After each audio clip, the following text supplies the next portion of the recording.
അപ്പോൾ അതൊരു വലിയ ഓപ്പർച്യൂണിറ്റിയാണ്. ഇനി വരാൻ പോകുന്ന പരീക്ഷ DHS ഫാർമസിസ്റ്റ് ആണെന്നുണ്ടെങ്കിലും അതുപോലെ സ്റ്റാഫ് നഴ്സ് ആണെന്നുണ്ടെങ്കിലും അല്ലേ, കിടിലം ഓപ്പർച്യൂണിറ്റിയാണ്.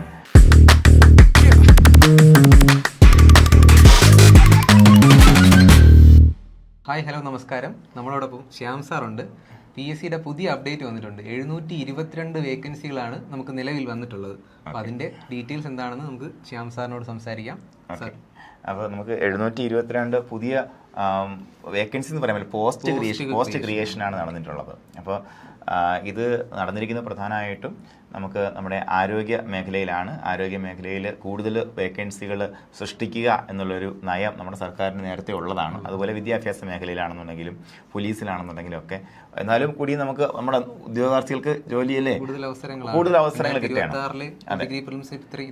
അവസരങ്ങൾ വരെയാണ് ഇനിയും വീണ്ടും ഓപ്പർച്യൂണിറ്റീസ് വന്നുകൊണ്ടിരിക്കുകയാണ്. അപ്പോൾ ഇത് ആരോഗ്യ മേഖലയിലാണ് വന്നിട്ടുള്ളത്. സർക്കാരിൻ്റെ ആദ്യത്തെ വാഗ്ദാനങ്ങൾ ഉണ്ടായിരുന്നതാണ് കുടുംബാരോഗ്യ കേന്ദ്രങ്ങൾ. അപ്പോൾ അതിൻ്റെ ആദ്യ ഘട്ടം എന്ന നിലയ്ക്ക് 570 വേക്കൻസികൾ അനുവദിച്ച് ഉത്തരവായിട്ടുണ്ട്. ഇപ്പോൾ ഇന്നിപ്പോൾ ഏറ്റവും ലേറ്റസ്റ്റ് ആയിട്ട് വന്നിരിക്കുന്ന അപ്ഡേറ്റ് എന്ന് പറയുമ്പോൾ മൊത്തം 152 വേക്കൻസി. ഇതിൽ നമുക്ക് മെഡിക്കൽ ഓഫീസറിൻ്റെ പുതിയ തസ്തികകൾ മൊത്തം 12 എണ്ണമാണ് പുതുതായിട്ട് ക്രിയേറ്റ് ചെയ്യുന്നത്. അതുപോലെ നഴ്സിംഗ് ഓഫീസർ വരുമ്പോഴത്തേക്ക് 47 എണ്ണം ക്രിയേറ്റ് ചെയ്യപ്പെടുന്നുണ്ട്. അതുപോലെ ഫാർമസിസ്റ്റ് ഗ്രേഡ് 2 60 എണ്ണം ക്രിയേറ്റ് ചെയ്യപ്പെടുന്നുണ്ട്. ഫാർമസിസ്റ്റുകാരെ സന്തോഷിക്കുക.